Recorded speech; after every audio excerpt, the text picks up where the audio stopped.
Welcome to the show and a brand new week. It is IB Nation Sports Talk. Vince looks like he's got a little sun over the weekend. You have no idea. You probably can't even tell, but like I'm very, very, very red. Arms and legs. I did not take the proper precautions out at soccer this weekend.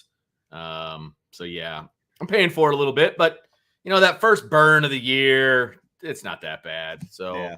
I'll survive. Do you have sunglasses on? You look like you got a little kind of raccoon going there. Yeah, I did. Like the first half, I was like, oh, this isn't so bad. And then by halftime, I was like, oh, I'm starting to feel it. I got the umbrella out. I did the old man umbrella thing, but obviously it was too late. Yeah. All right. Well, that's right. Soccer weekend and all that kind of good. Was the weather down south nicer? It's beautiful. Well, Saturday was overcast, windy, and nasty. I was completely underdressed, and so I like loaded up, and then the next day was hot, not a cloud in the sky, and that's why I got toasted. Like but it is what it is. It's gonna be beautiful for the next few days here. I was gonna say beautiful here in town right now. I'll take it. I got like the itchy pollen eyes going though. Today we got all the windows open and all that stuff. It's like 80 degrees outside. My grass is already starting to dry up after all that rain we had for so long. So. Well, guess what I'm about to go do as soon as we get off the air? Go cut the grass. Doing a little mowing. Yep, got to mow it up. Before we get into our main topic today, I'll just ask you main topics, I guess. We've got plural to start us off today. Hit the like button, of course, and subscribe, rate, and review. Yes. We had a little upset on Twitter today.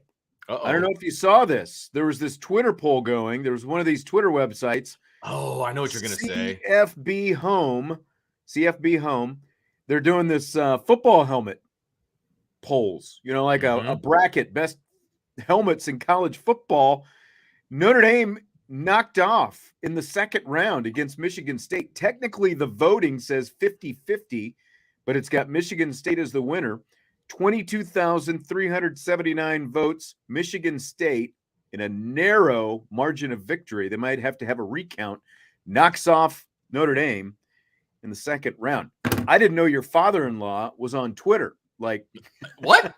rallying all the go green parties out there. There's no way Michigan State actually has enough fans to win a helmet vote against Notre Dame. This is, you know, like I never get into the anti-Notre Dame bias and all that stuff.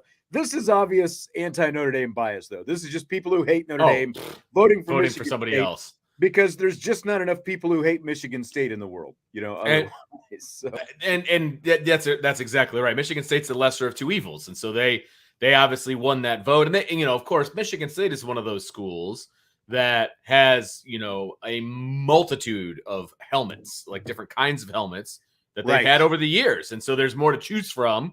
And some people really like that. They got the chrome, they got the green, they got the white, they got You can't count those. You've got to go with the standard issue, whatever the main helmet is. You can't. That is the way it on should all be. These offshoots with now, the chrome and a couple days ago, they had the Notre Dame helmet and they had the classic gold. And the other one they had was the Yankee Stadium one, the Shamrock Series. They had both of those pictures up. Like, why would you they wore that literally one time. Makes no sense. Salty says hating Michigan State just seems mean, like picking on the skinny kid. I mean, like, have you ever been to a game in East Lansing? Because it's not like they're like, if you've been to a Notre Dame game specifically in East Lansing, like they get a little salty. They get a little salty up there. They do. They definitely do. They definitely do. And they don't like the little brother moniker that they have, you know, with the University of Michigan. And they did a good job for a little while there of swatting it away, but the tables have turned a little bit towards that other school. Yep.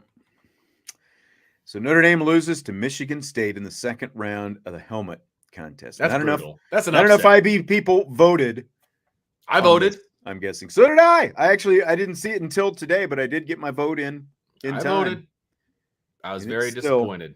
Right down the middle there. 50-50. And Notre Dame was behind when I voted. They were behind by a decent chunk, by about 5%. Well, maybe the Notre Dame vote or maybe the IB vote is what got it up to 50-50 then. Maybe it was the groundswell of IB support that it's an upset. Got it even close to 50-50. I'm sorry, there's no more iconic helmet than Notre Dame's. Period. It's a major upset. I could see, still, especially you. Now, don't jump out of your seat here. Like if it was Michigan against Notre Dame, at least that's an iconic helmet, right? Agreed.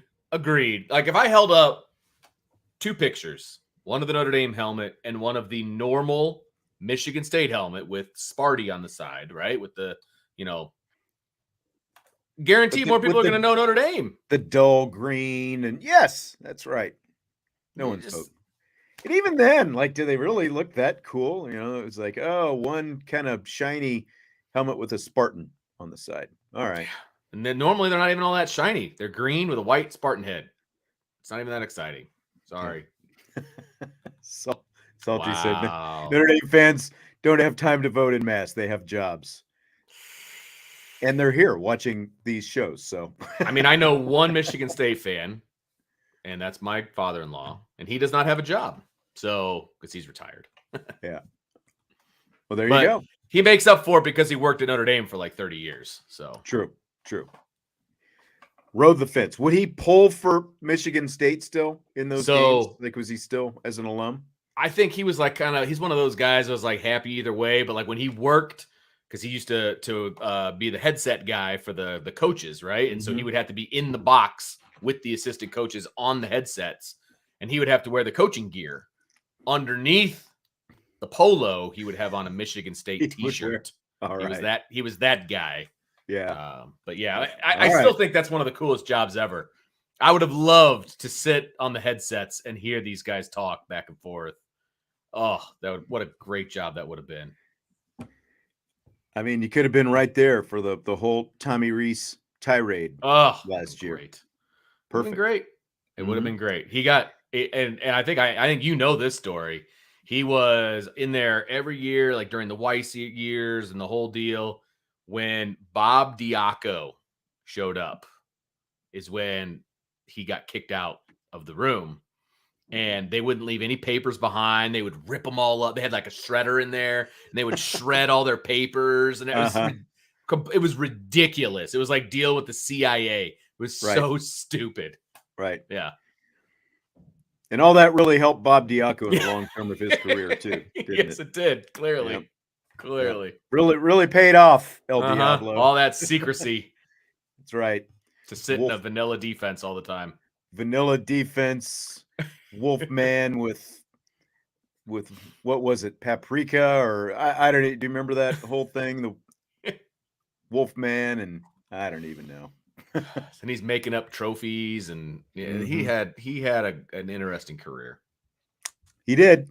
And I think he showed up for a year or so at Purdue. I don't even know where he is. It's been hard. I don't either. He's just kept bouncing around out there. Yep. I'm sure someone knows.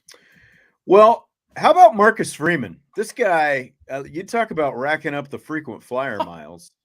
He's been a little bit of everywhere in the last, 3 or so weeks. Basically, as soon as spring football ended, like that guy has been hopping. Let me go down what his itinerary has looked like for the last few weeks, and then we'll kind of talk about it here. So it started off April 26th. He was among the 200 plus invited guests to a White House dinner, a state dinner to honor the South Korean president. Among the other guests there, you had Atlanta Falcons owner Arthur Blank.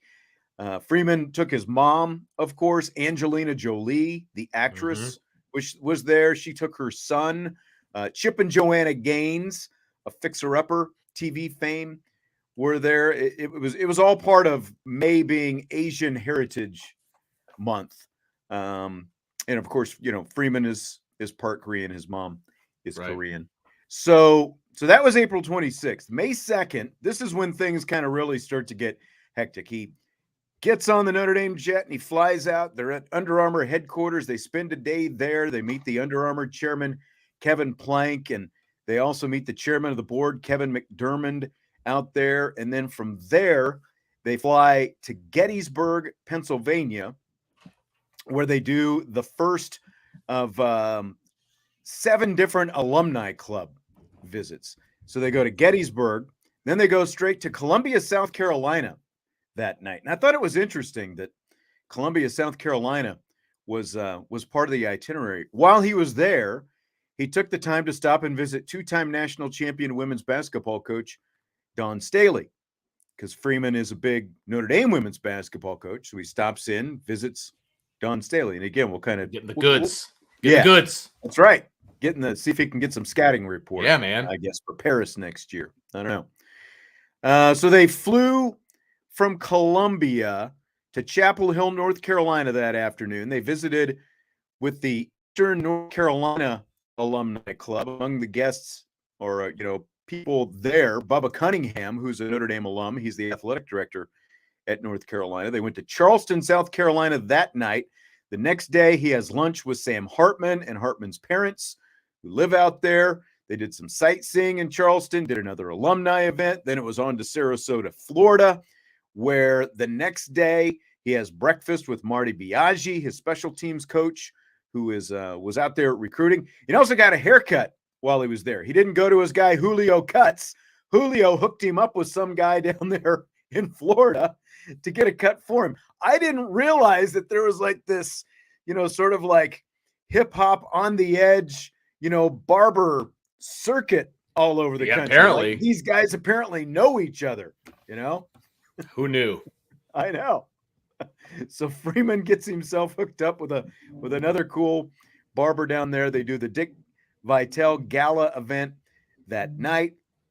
The next day, May 6th, they're at the Kentucky Derby, and you've got Biaggi, Jared Parker, Gino Gaduli. All their wives are there. They're the guests of the NBC chairman of the board, Pete Bavacqua, who is another Notre Dame alum. And, he runs into Zach Martin, Tyler Eifert, Dan Fox, just like everywhere you go, apparently. You can't spit without finding a Notre Dame alum. Shocker. There somewhere. That's right. So then they kind of took a little bit of a break week before last. And then last week, they're out visiting the Denver Alumni Club. He has dinner with Ryan Harris, who's, of course, the Notre Dame radio analyst, and Mike McGlinchey, who just signed with the Broncos this offseason. And then Notre Dame was hosting a sports summit just south of Denver in Colorado Springs. Before he does that, he goes and meets up with Sean Payton, the Denver Broncos head coach, for like an hour and a half. And then the next day, day 2 of this summit, apparently this is according to the Katie Lonergan blog, Freeman logs over 17 miles walking on Tuesday and was right at 12 miles on Wednesday. So, like, he is still everywhere. Like, even when he's in one place, even when he's not flying, he is still on the go. He, doesn't stop, apparently. It's crazy. So they do day 2 of this summit. Then they fly to Minneapolis. They go to the Vikings facility. They meet with the general manager and head coach there. They did another alumni club event that night. Michael Floyd was there. They fly back into town for graduation this weekend. And apparently there are at least a couple more alumni events that are on tap. And I mean, on top of all that in a span of 3 weeks, let me ask you, Vince, a very, very busy schedule, obviously. What do you think of all this barnstorming, that Freeman is doing, going from club to club and state to state all over the country? I think it's great. I think he, not that Notre Dame needs to get their name out there, but Marcus Freeman, and I think everybody's going to agree with me, he gives off just an air of cool, right? I mean, suave, sophisticated, he's a good-looking dude in a tux. Like, he's making Notre Dame cool again. It's not just your dad's team anymore. I think he is his traveling around and the social media part of it too, I think is huge. I think he's doing it the right way so that he's getting the name out there, getting his name out there, the brand out there, so younger audiences can see what Notre Dame is all about. He's doing it the right way, and he's doing it also at the right time, Sean. It's not like he's neglecting recruiting. Exactly. Or anything like that. He can't be out recruiting, right. So he's still out there doing something. So he's out there he's recruiting the alums, I guess. He's recruiting fans, and he's recruiting the alums, and he is raising the image that is Notre Dame. And I think that's awesome. And he's doing it the right way. Look, Brian Kelly did all the alumni events, right? But we never knew what was going on or where he was. But he certainly wasn't getting invited to the White House. He wasn't getting invited that we know about to, the Kentucky Derby and all of these other things. He was doing other things on his own time, which is his prerogative. But Marcus Freeman he's out there, and his life is not a big secret. And he's letting everybody know who he is and what's up. I think it's awesome. I think it really is cool. Yeah, it is definitely different. Like you said, that Brian Kelly was out there doing some of these events. We don't know exactly to what extent because they definitely never publicized it like this, like you said, with the social media. And It's funny that all this started with that trip to the White House, just because like this amount of traveling is kind of what a presidential candidate would be doing on the campaign trail, city to city, all these rallies, day to day and stuff like that, but I agree with what you're saying. Like, he's getting out there. It's free advertising for Notre Dame. It's free advertising for him. And, like the White House thing itself is just, well, I guess I'll save that here for a minute. We can get into that specifically, but, like we just never saw, like Brian Kelly bebopping and hopping around, And I don't think that he's going to have to do that at LSU. Like, this is unique, fairly unique to the Notre Dame head coach, even, like all these alumni clubs and stuff like that. Because obviously other schools have alumni clubs around the country. I would think that the amount of Notre Dame alumni clubs has to be, among the most in the country because of, the nature of Notre Dame, the fact that it's a private school. So you've got alums scattered out all across the country. And, it is a national school and all that, like compared to state schools or whatever, like you might, like in South Carolina, you might have a handful of clubs around the state. Maybe you get a couple outside the state, but it's not going to be like this, for Notre Dame, so like even Brian Kelly now at LSU, he's not bouncing around the country like this. He can bounce around Louisiana, like maybe get in a helicopter or, whatever. And do their thing. So, and then the other thing, like you mentioned, Brian Kelly, is in the blog at UND.com, there was a mention of while they were in Colorado, there were some current Notre Dame players like Javonte, Jean-Baptiste. I believe his birthday was while they were out there at that summit. And there's some other guys. Jaden Thomas was out there. Riley Mills was out there. There are a few others, but there was a mention of, some of the players are golfers, so they went out and played golf. There was no mention of Marcus Freeman playing golf. Like shocker. If it was old BK, I imagine he would have found the links. Brian Kelly or Marcus Freeman instead is like, hey, let's go see what Sean Payton's up to. Yeah. Which, if I'm going to pick an NFL head coach to go talk to, he definitely is pretty close to the top of the list for me. So, hey, when in Denver, you might as well go see, a Hall of Famer and pick his brain about leadership and the team and all of that. Yeah.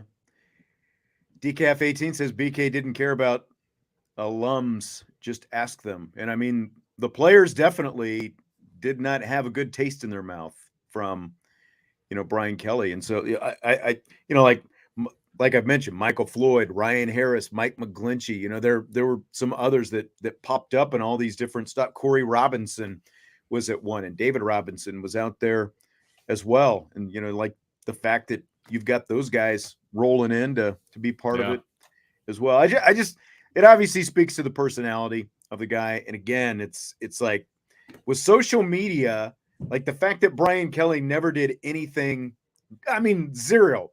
Like you never really saw Brian Kelly with a social media presence until that weird little, remember that thing that he did when they were recruiting, and he like did that weird walk and the thing with the hands, and I think he had sunglasses on at Notre Dame. Remember that? Yeah. He like walked in front of like, I don't know, it was all the trophies or something like that. Right. He kind of did one of these. That was basically the precursor to him embarrassingly dancing. I was going to say, then he became dancing BK.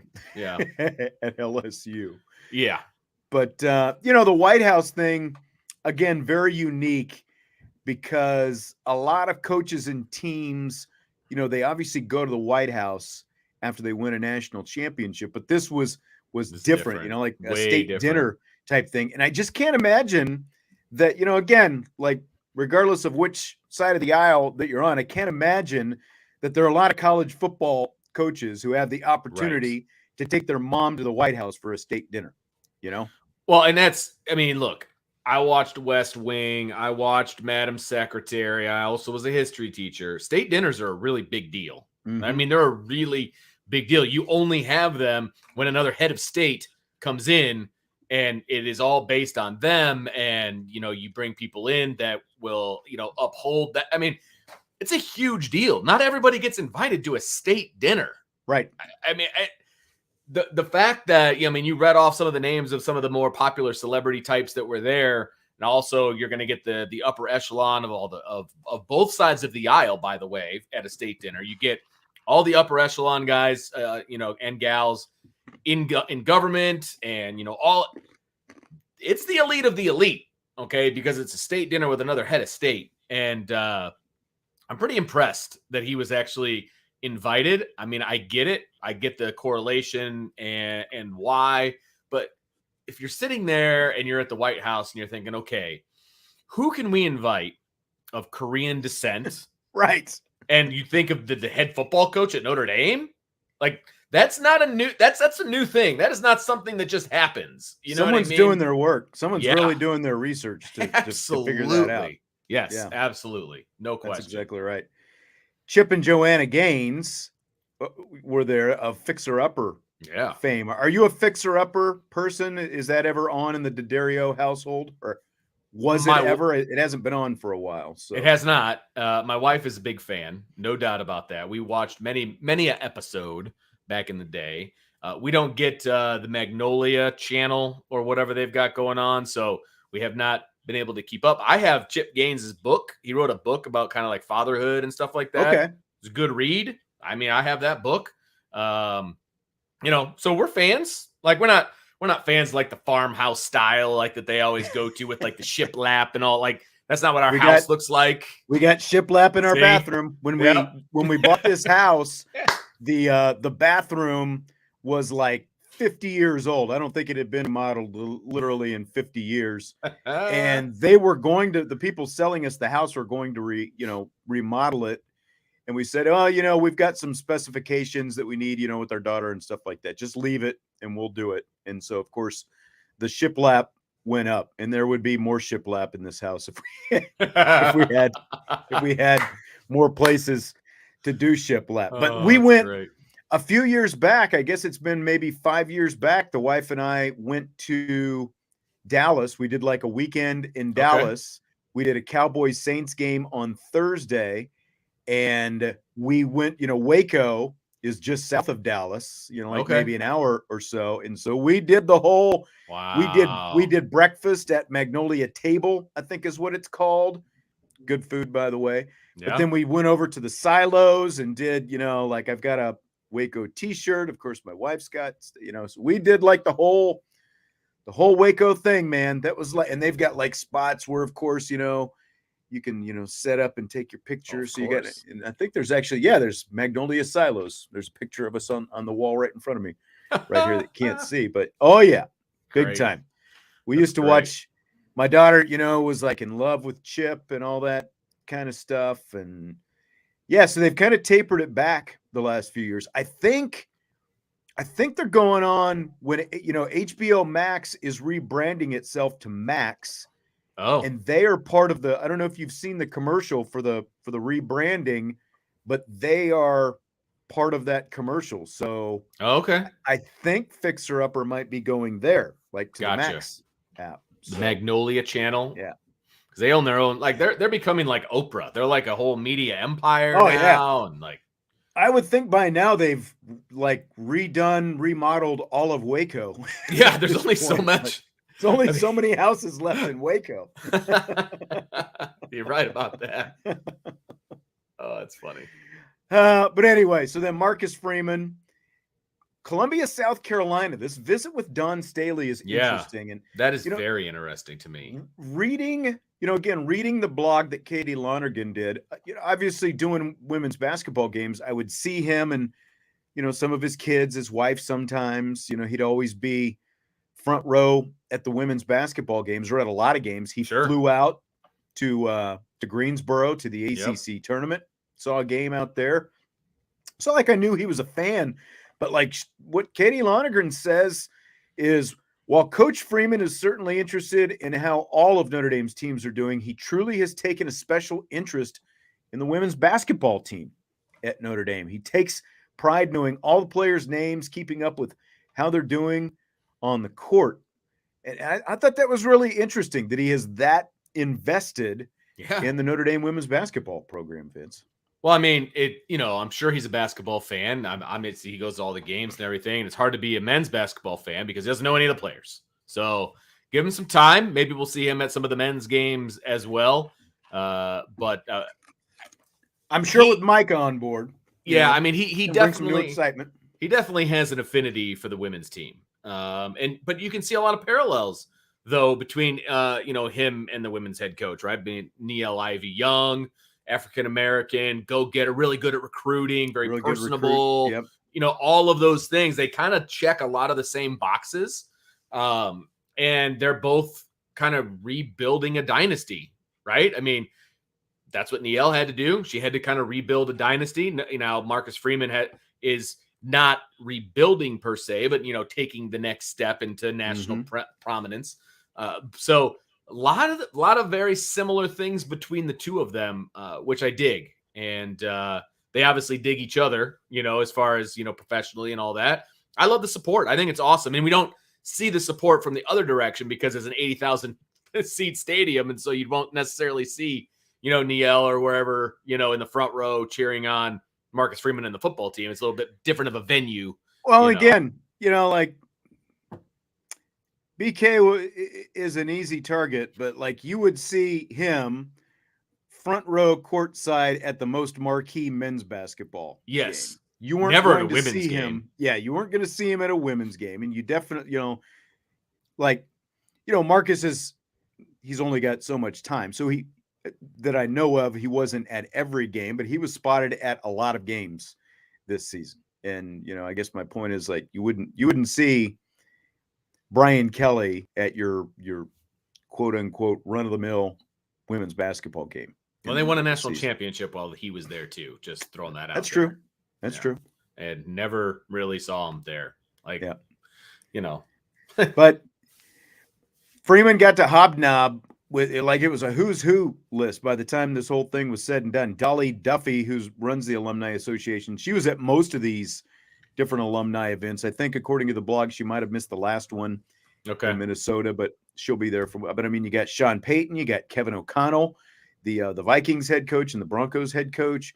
You got Dick Vitale, Bubba Cunningham, Zach Martin, I mentioned, Tyler Eifert, Ryan Harris, Golick Jr., Michael Floyd, David Robinson, Corey Robinson, Mike McGlinchey, David Bruton, who, of course, won a Super Bowl with the Denver Broncos, and he still works out there. I mean, it just goes on and on and on. Julian Love, who's now with the Seahawks, he was out there in Denver. Again, Falcons owner Arthur Blank. You got the guys who run Under Armour. So it was a very profitable trip, it seems like. Yes. He's making waves and generating a lot of good exposure. I would say if people are looking for nuggets about who the next apparel deal is going to go to, the fact that Marcus Freeman was at Under Armour headquarters and they're talking about new collections and new things to do with him, would he be there if they were going to be? I mean, I'm just saying. I'm not saying, but I'm saying. Like, I don't know that he'd be wasting his time out there. At the very least, they're giving him, the hard sell, giving him a big pitch on what's coming up here. And they're hard selling the guy who could single-handedly sell an entire collection by himself. Right. Good point. So, literally, you could make Marcus Freeman a model, yes, absolutely, for more than just athletic gear as well. 100%. They need to use what they have, and they have Notre Dame under contract, and they have by far the most popular head coach right now in college football at their disposal. He's not hard to look at. Looks good in a suit. Sign him up. Absolutely. So in the meantime, Notre Dame baseball at the ACC tournament this week. Did you follow their weekend at Boston College? Excuse me. I followed it from afar. I saw that they lost 2 out of 3, which was very disappointing. We talked about it. We talked about it beforehand, how they needed to win at Wrigley, and then they needed to sweep.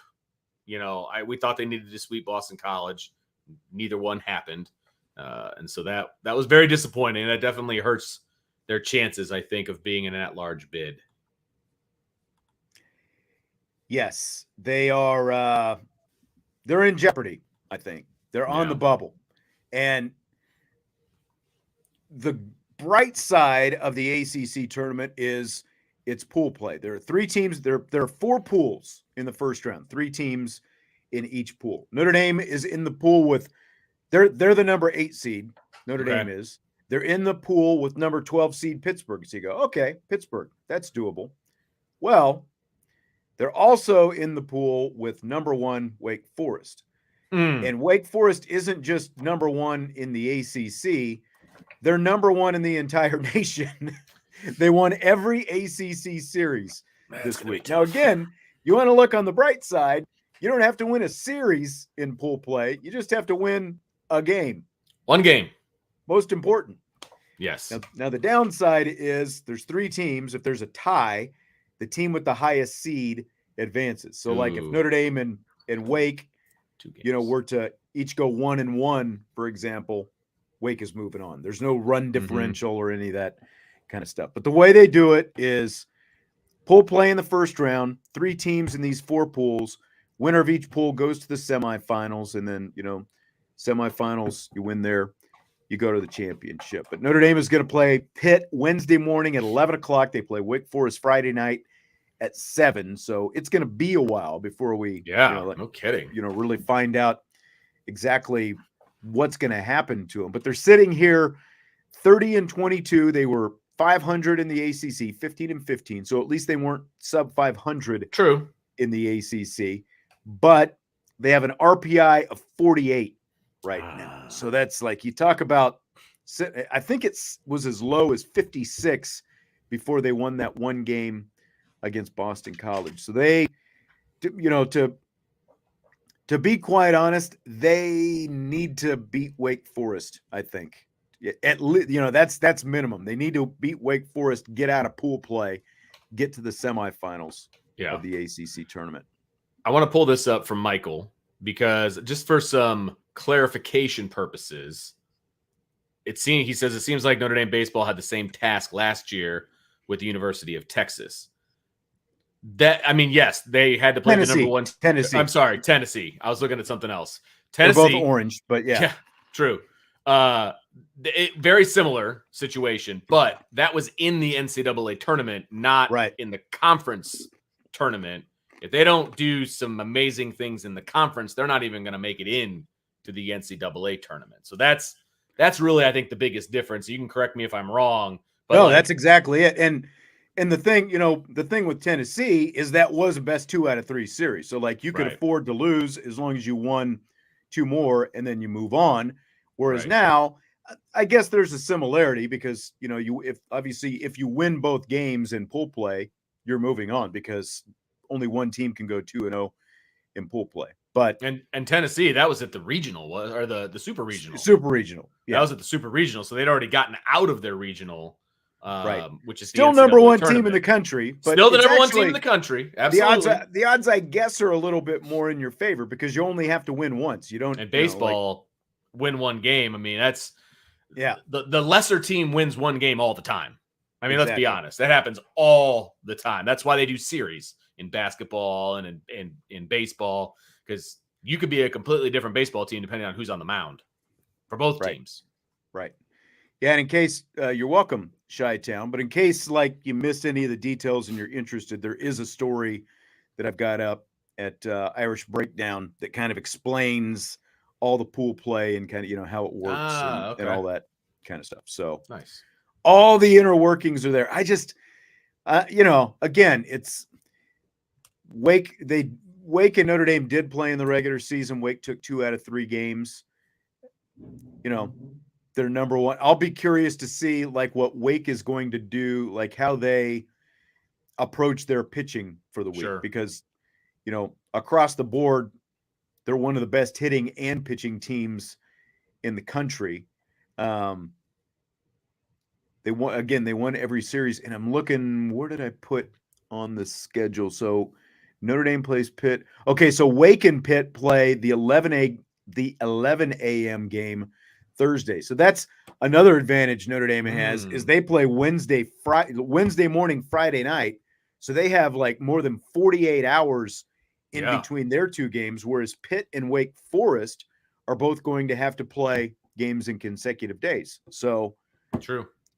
For whatever reason, Notre Dame is the 8 seed. Got a little bit of that's a little bit of an advantage to me. Like for your, you're probably not going to bring back your starting pitcher unless, you only use him for a couple innings, but your bullpen has a little bit longer, like I said, more than 48 hours, your bullpen has a chance to rest. So, and then how much time is it between that Friday night game and when they would start the Final Four?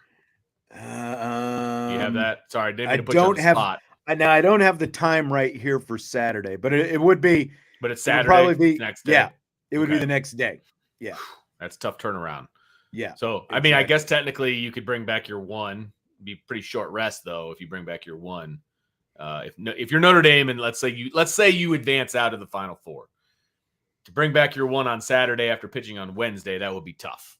So it would be interesting to see how Notre Dame puts their roster together, their pitching rotation as well. Yeah. And it's going to be a coach by coach kind of thing. And again, pitch counts and all that different kind of stuff, but they're in a back to the wall situation. I think sitting there, again, when you're with the number 1 team in the country in your pool, and you pretty much, I think, have to get out of pool play to have a chance to make it. They did end up being the number 8 team during the regular season. We'll see how far that goes, but I believe there are some other teams who maybe, have a little bit better RPI, even though Notre Dame finished ahead of them in the standings, that kind of thing. So they got that going for them. Yeah. And 500 is not great. But in the ACC, it's not the worst thing in the world either. So, that's true. Yeah. See what happens. All right, Vince, are you ready for rapid fire? Let's go. Rapid fire for a Monday. Let's do it. I want to start with this. Correct me if I'm wrong. I'm seeing all this Prince Collie transferring to Vanderbilt stuff out this afternoon. Okay. Didn't we talk about that a couple weeks ago? Sure did. Yep. What? That's what I thought. Yeah. Like all of a sudden I'm seeing all these people reporting that Collie is transferring to Vanderbilt. I thought they are way pretty behind. sure we literally talked about this like 2 weeks ago. So. Yes, they are way behind. Like that was a long time ago. Yeah, you're right. On3 has a committed thing, and because Prince Collie put it out on his social media, I guess. Okay. I don't know. I was pretty sure that he had it out there a long time before that. But hey, maybe not. I don't know. But we talked about it. I know we did. We talked sure about we it a while back, actually. Yeah. Decaf going back to that. Yes, Notre Dame's best pitcher is out with Tommy John. And so that, I think that contributes, to kind of how things played out the last month or so of the season. That's how long he's been out, but hopefully he's back for next year. Fill in the blank. It is blank that Cam Hart says he's a first-round cornerback. I love the confidence, and I think he's got first-round cornerback ability. He's just injured. The injury bug has killed him, and he hasn't had an opportunity to really show what he can do. And that's actually one of the reasons that he came back for this year was, first of all, number one, he knows how good Benjamin Morrison is, and he thinks that teams are going to try to pick on him. And so he's going to have an opportunity to show how good he actually is. Because if you remember, when he's healthy, no one would ever throw in his direction. They'd always throw to the other side. And then he got hurt, and then Benjamin Morrison came on to the scene, and they kept picking on him. And obviously he was able to make a name for himself because of that. He came back because he thinks teams are going to go away from Morrison and go towards him, and he's going to be able to prove it. And I love the moxie. I love the confidence. That's what you need as a corner. You need to have that confidence level. He's got all the talent in the world. I am one of his biggest supporters for being that dude. And if he can back it up, then Notre Dame has the best cornerback tandem in the country. And it's going to be awesome. What do you say when you're a cornerback? Got to have a short memory. Yeah. Got to be confident. And you can't play that position, even if it's maybe, a little bit of inflated bravado. Like, you've got to have it. Like, you've got to have the belief that no matter what just happened on the last play, you're going to win the battle on the next play. And obviously that's what Cam Hart has, because he's not necessarily thought of in that vein right now. Of the two, Benjamin Morrison is getting all the publicity, obviously, because 6 interceptions will do that last year, even though just what you're talking about, the fact that you have 6 interceptions speaks to opportunity. They kept throwing Benjamin Morrison's way because they weren't going to throw Cam Hart's way. Now you're going to have to pick your poison, because, one's got all the, like number 20 has all this attention now. So you're exactly right. They're going to test Cam Hart, I would think, early in the season. And now it's up to Cam Hart to go get it done. And I think he will as well. Here's the quote: "I'm a first-round cornerback. I mean, I feel like I've been slept on because of my injuries and because of who knows what, but I'm a first-round cornerback. I'll show that for sure." End quote. I love it. Love it. I love the confidence level. That's exactly what, like I said, that's exactly what you want from a corner. It's exactly what you want. And so I like I said, I hope he can prove it. I hope that he shows everybody that he is that guy. He is that dude, because they are going to throw at him. I mean, Benjamin Morrison's getting all the pub. He's getting all the preseason All-Americans, and all these different things. He was on the Athlon, preseason All-America list, all these different things. Nobody's going to throw at 20. They're going to throw at 5 because they're going to forget that he's a dude. Hopefully he reminds them real quickly. Derek says you have a heart tat over your heart. It's right here. It's right here. Big one. Number 5 right next to it. Let that hang out. Brent asks, scale of 1 to 10, Justin Scott signing with Notre Dame. What are the chances? I mean, if you listen to Brian, he says it's 6. So I'll take it. Okay, it's a 6. In recruiting, Can you be more confident than that? Unless the kid is already a silent commit. So I'll take Brian's assessment that it's a 6. And I believe he said if he doesn't visit in June, then it drops to a 3. Okay, cool. I'm with that. If he cancels a visit, then that's not going to do anything for my confidence level. Right. I can't add any more than that. That's what it's going to come down to. They've been working on him, trying to get him here, see if he gets here. And 6 is still better than 50-50. It's not great, but we'll see. We'll see how it goes. Absolutely. Former Notre Dame walk-on Sam Asaf graduated this weekend, along with all the other graduates over there at Notre Dame. Congratulations to all the graduates. He was not only a football walk-on, but a lacrosse walk-on as well, and he graduated with a 3.98 GPA. My question, Vince, what would your GPA have been if you had played 2 sports in college? I didn't play any sports in college, and my GPA wasn't a 3.98. So it would have been. Was it even 3? Was it even 3? Okay. Yes, it was. My college GPA was much better than my high school GPA. Yeah, mine too. Just putting that out there. But no, the fact that he was able to do that and be at a high level. I mean, look, yes, he was a walk-on on both, but I'm pretty sure he played on the lacrosse team. I believe he actually played there. And, he was a high-level practice kid for the football team. You still have the same commitments. You still have all of the same all, everything that a starter would have, meetings and practices and weightlifting. You got to be there for everything. All of that, right? And so good for him, man. That is not an easy thing. He strikes me as a kid who's very similar to like my kid, who needs to have like his day regimented from start to finish. Otherwise, the mind wanders a little bit and, whatever. But as long as there's sounds like somebody I know things going on, you're good to go. Used to live in my household. Yeah. Yes, that's right. And it's amazing. And those are both, and all the people we were talking about are high academic kids, high achievers. That's right. But like they need to have that schedule. Yep. And I would say that there's no way I would get a 3.98 if I was playing two sports in college. And I'd played zero in college, just like you. But it is amazing. And like the Sam Asaf, of course, Mick is his brother, and the whole, Asaf family and all that. And he and Jaden Thomas actually went to high school together.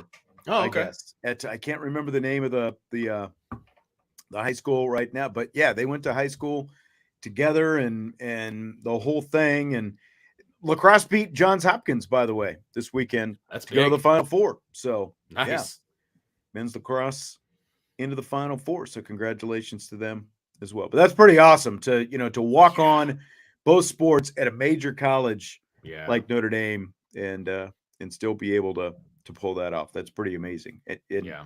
To play two sports like that as well, because your whole calendar, your whole academic year, plus your summer is spoken for. Yep. Like everything is spoken for. You have no time. So I think what we're going to start doing here in rapid fire, we're going to pick a team. Ooh. Each, maybe not every day, but throughout the summer anyway, we're going to throw some teams in, and we're going to try to pick the record for the upcoming season. Okay. So Michigan has an over-under win total of 10.5 right now. Here's their schedule. Regular season, right? Yes, regular season. Yeah. They start off with East Carolina, then they play UNLV, then Bowling Green, then Rutgers, at Nebraska, at Minnesota, home against Indiana, at Michigan State, then Purdue, at Penn State, at Maryland, finish off with Ohio State. So what's Michigan's record going to be? The way I'm looking at it, and I'm trying to take the bias out, okay? I'm taking the bias out. I just have a hard time seeing Ohio State lose 3 in a row to Michigan, okay? I have a hard time with that. I really do. And so I think they lose that one. And if Penn State's as good as everybody says that they're going to be offensively, going to Penn State in week 10 is not going to be an easy task. How does Michigan play on the road? Because their road games prior to Penn State are Nebraska, Minnesota, and Michigan State. Have they really been tested on the road at that point? I'm going to say no. I think this is their first true and only road test of the season, and I don't think they pass it. So I will say that they end up 10-2. Ooh, okay. So you're definitely under on the 10.5 then. And I mean, yes. the season, and it's amazing, because really it doesn't matter if you're Notre Dame or who it is. Your season typically comes down to 2 or 3 games, right? Like you mentioned Ohio State and Penn State. I still think you can throw Michigan State in there as well, because Harbaugh is still 4-4 in his career against Michigan State. They won last year. They lost just 2 years ago. They still made the college football. Remember, that was like all the controversy. Michigan State beat Michigan, but Michigan remained ranked higher in the polls and all that stuff. And then Michigan State ended up losing late. Michigan got into the playoff, but Michigan's won the last 2 against Penn State and 7 of the last 10. It was lopsided last year, close before that. And that's like just how good, like you talked about Penn State's offense, what kind of defense are they going to be able to, the question with all these teams, how physical can they be up front against Michigan with that run game? And can they make JJ McCarthy have to throw the ball more than he's comfortable throwing the ball in situations that he's not comfortable in? Ohio State had won 8 straight before Michigan won the last 2. I tend to agree. They will lose either Penn State or Ohio State. I don't think they lose both, though. Okay. That Michigan State is just such a wild card. I'm going to go with you, and I'm going to say 10-2. I don't think that they will be quite as good as they have been the last couple of years. Yeah, I mean, I know that the schedule is fairly weak overall. I mean, if you look at the schedule, it's not something that you get excited about if you're not a Michigan fan. You know, I mean, the games that I'm looking at, those are not like must-see games. Like, oh, can't wait to watch Michigan and Indiana or what, you know, there's not a lot of marquee games for me. Maybe Michigan State. Just wait till Ohio NBC State starts rolling out those primetime Big Ten games, baby. I know. I can't wait. Can't wait. But it's going to be interesting. That's the thing. Like, they don't even play Iowa. They don't play Wisconsin. Right. You know, they don't play the upper echelon Big Ten teams. Yeah. I'll be curious to see what these schedules look like, because with USC and UCLA, they're still debating, I guess, what the format is going to look like. Are you going to have 3 permanent teams you're going to play? Or are you going to have 2 permanent teams? Right. And what the rotation is going to look like. It'll all look different next year. And I'll be curious to see like how much they match up Michigan, Ohio State, Penn State, and, you know, USC, UCLA, what that looks like. Like how often they're going to play each other. I mean, Michigan can sleepwalk to 7-0, in my opinion. Oh, and absolutely. If they get tripped up, so be it. But based on paper, they can sleepwalk to 7-0. Yeah. And then Michigan State's their 8th game. Yeah. And then, I mean, it's more, you know, obviously back heavy with the bigger teams. But, I mean, they're going to be 7-0 without even trying. Yeah. I mean, that is, that last 5 weeks, Michigan State, Purdue, Penn State, Maryland, Ohio State, and you're on the road for both Michigan State and Penn State. 3 of them. You're on the road for 3 of those 5 games, too. What's the third? At Michigan State, at Penn State, at no, I'm not saying Maryland. Oh, just the fact you go to Maryland, but you're on the road. You have to go on the road. Yeah. You got to go on the road. So yeah, I mean, 3 of those 5 you're on the road. So right. So NFL owners tabled the Philadelphia Eagles' proposal to create a 4th and 20 alternative to the onside kick. Wasn't completely voted down, but they're going to discuss it more.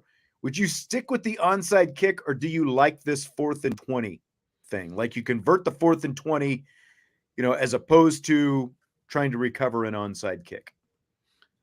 I think there's more of a chance of you completing 4th and 20 than there is of completing an onside kick. So, I mean, if you're into comebacks and you're into, you know, wild finishes, then you should be for the 4th and 20. I just think that there's more of a chance of a busted coverage or a kid running past another kid and just putting it up there. Like, I feel like 4th and 20 is more possible than an onside kick. But I still like the onside kick, man. I still like it. There's so much, not that there's not skill in converting a 4th and 20. But I also like the surprise of it. You know, like, if you right. switch to this 4th and 20 thing, then like, you know, like the opening kickoff, if you wanted to, you know, like you couldn't. So you're not allowed to, like, hey, not allowed to do that anymore? We'd like to. I don't think so. I think that's what the whole purpose of this that I is. really don't like. You know, unless they made it, you know, end of game situations, whatever. Right. But yeah, I don't think I you know, and again, they haven't put this up for a vote yet, you know, so there's more things to be sort of worked out in it. But yeah, the element of surprise you completely take away. Yeah. Like at the end of games, if you're down by, you know, a score or whatever, and it's obvious, then that's different. But if you completely take the onside kick out of it, I wouldn't like it at all. There's strategy that goes along with that. Completely agree with that. I mean, you know, caveat, it's high school football. I get it. But like, we were playing a team we had no business being with, and we opening kickoff, we onside kick, got the ball, went down and scored. Yep. Huge momentum changer, you know, huge momentum changer. You're taking that out of the game. That stinks. That absolutely stinks. I do not like that at all. At all. Yeah, I agree. So neither one of us is really a big golf fan. There was a fun story this weekend at the PGA Championship. Michael Block, 46 years old, teaches golf lessons at a public course in California. Hits a hole-in-one yesterday.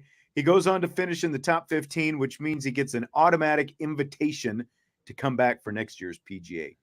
championship. Pretty much just storybook all the way around. I think that's awesome. I saw some people on Twitter that were all mad he was getting this much publicity. Golf can use all the publicity that it can get with the Live Tour and like all of these different things that are killing the PGA. They can use all the publicity that they can get. And when you've got, this Tin Cup guy basically coming out, and I mean, did you see the hole in one? Like, it was one of those ones that it was just a doink, like right in the cup on the fly, which you'd have a hard time being 10 yards away, throwing the ball and getting it to land in the cup like that. Like, it didn't even bounce on the green. It just went bloop.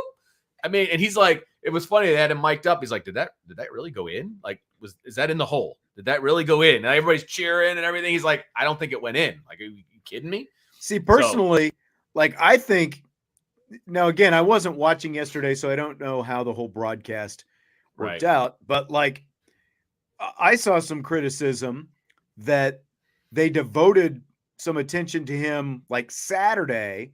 Okay. And then Sunday, they basically forgot about him because he wasn't high enough in the standings for CBS to talk about. And people thought, look, you built this guy up on Saturday, at least talk about him more on Sunday. I think that was maybe before the hole in one or whatever, but it's just, it's the best finish for a club pro in the PGA since 1986. That's awesome. He rose more than 3,000 spots in the rankings from whatever he was to 577th right now. And he made more than $288,000 for his 15th place finish, 288,000 plus. His previous career winnings were around $7,900, I guess.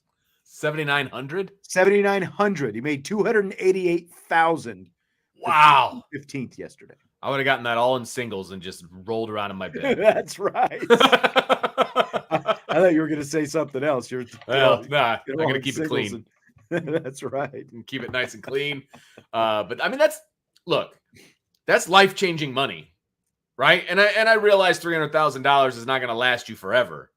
But that's a lot of money to invest. You could put it into a house. I mean, there's a million things that you can do that make that money work for you. He's 46 years old. Like, that's at the very least a starter retirement account, Absolutely. Yes. Yeah, that's awesome. That's awesome.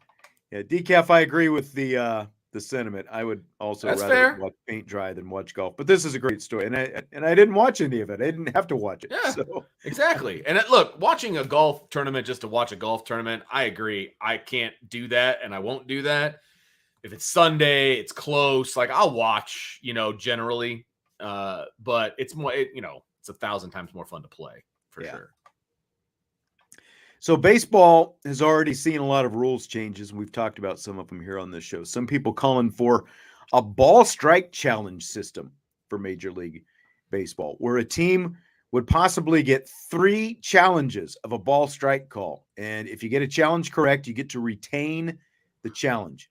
Do you buy or sell the idea of challenging balls and strikes? I highly sell this. I cannot sell this with more vigor than I am, because there has to be an element to the game that is human. I'm sorry. I don't want robot umpires. I don't want to be challenging balls and strikes. I'm sorry.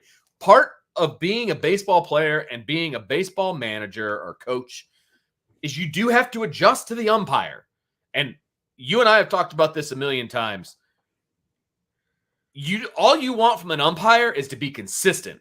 Right. If you can be consistent high, consistent low, inside out, be consistent for both teams, and we'll adjust. We'll adjust to where your strike zone is, or whatever it happens to be. We will adjust. That's part of baseball, in my personal opinion. I don't want it to be robotic. I don't want the challenges. I think it's silly. I think it's ridiculous. No.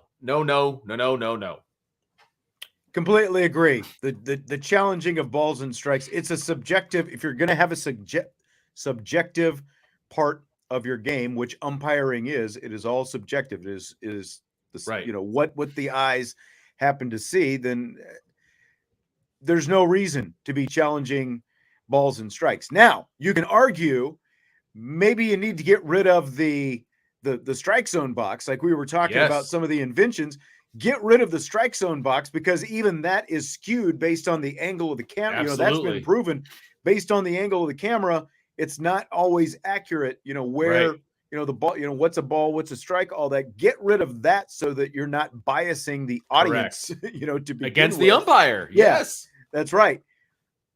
Like you said, you wouldn't want robo umps. If my choice was challenge balls or strikes by human umps or go with robo umps, I would go with robo umps. I would go with that system over challenging balls and strikes. Because if you're challenging balls and strikes, umpires are going to be second guessing themselves all game long. And I don't want that from an umpire. I want you to be consistent in your calls, and I want you to be confident in your calls. Right? We're already, challenging stuff on the base paths, which, by the way, I'm fine about. I don't have an issue with that. I want to get those calls correct, right? The out calls. I want to get those correct. I'm okay with that. And to be honest with you, it's correct way more often than it's not. Okay. But like the balls and strikes thing, no, bad.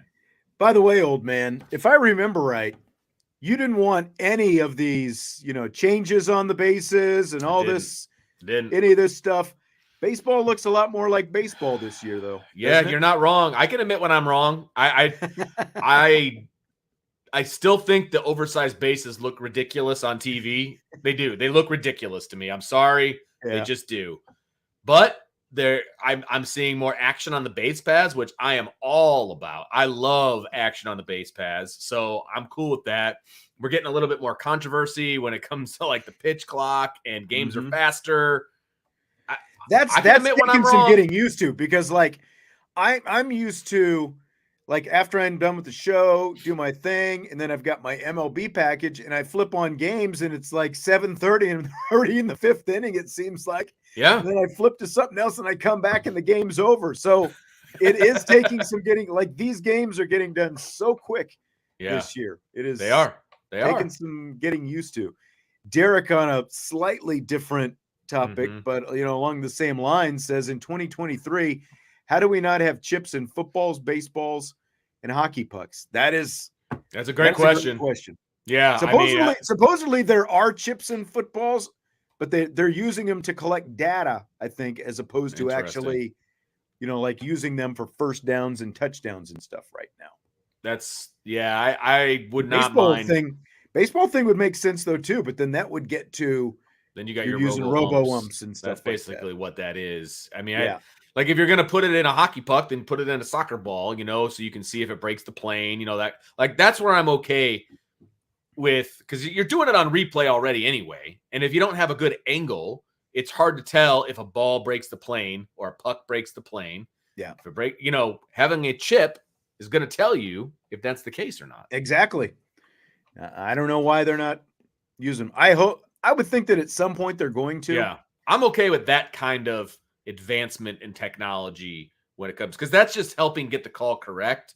And I know you could very easily say, well, if you want to get the call correct, do the strikes and the. No, I still want the human element with balls and strikes. Sorry. Yeah. No. Well, especially, like in these, like football in these short yardage, whether it's goal line or, third and inches, fourth and inches, and you've got bodies piled up on top of each other. If you got a chip in the football, right away if it crossed the line it's supposed to cross or not. Absolutely. Because a lot of times it is the video is construed or blocked by humans. And if you've got a chip, it's easy. It's there. We know it. Yeah. Then it's just going to be, did it cross before his knee hits or, things like that. So you're still going to have some video evidence and some, that kind of a thing. Right. Yep. Good point. Fill in the blank. It's blank that Oscar Mayer has renamed its iconic Wienermobile the Frankmobile. It's the dumbest thing I've ever heard. It's the dumbest thing I've ever heard. Like that. What are they accomplishing? Exactly. They're trying to fix something that didn't need to be fixed. Right? I don't know when the last time you bought hot dogs. It says wieners right on the packaging. Right there. And I think we're all intelligent enough to know Oscar Mayer wiener that it is a hot dog and not a male private part. Like, why do we have to change the? Like, it's so stupid. Right.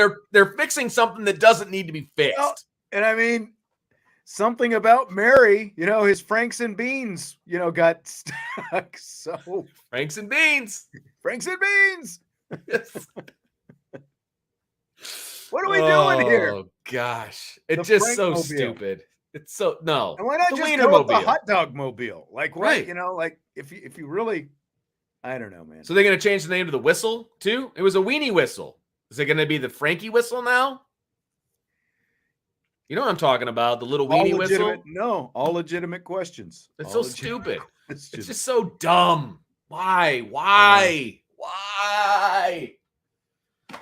I saw the Wienermobile several years back. Yeah, I've seen it before. Yeah, it's pretty cool little. It is awesome. Yeah. I would love to drive the Wienermobile. I would love it. What would make it even better is if it smelled like a fresh off the grill hot dog. Oh man, that'd be so good. I worked at a hot dog factory one year in college, and it was in the summer. Yeah, and I had to it was like the overnight shift, and I had to go around cleaning stuff. It didn't last very long. No. How long did it take you? How long did it take you to eat a hot dog, like after you worked there? Couple years. Yeah, I figured. Got away from the hot dogs for a little while. Still don't eat a whole lot of them, but definitely took some time off after working there. And it was Oscar Mayer as well. Wow. So. Yeah, I don't see any way that I could do that and still eat a hot dog. I mean, it's just once you see how the sausage is made, and I know that I'm being proverbial here, but still, yes, it's no, not appetizing, appetizing at all. All right, we will leave it at that. Appreciate you joining us here for the show today. Smash the like button on your way out, and of course, subscribe, rate, and review. Rumor has it we could have the return of the whiteboard tomorrow. Little tease. You are a tease. Whiteboard could be coming back with some regularity, as a matter of fact, this summer. So get ready for that, my friends. Yeah. All right. Vince, enjoyed it as always. I'll talk to you later. Yes, sir. We will talk to you tomorrow. IB Nation Sports Talk.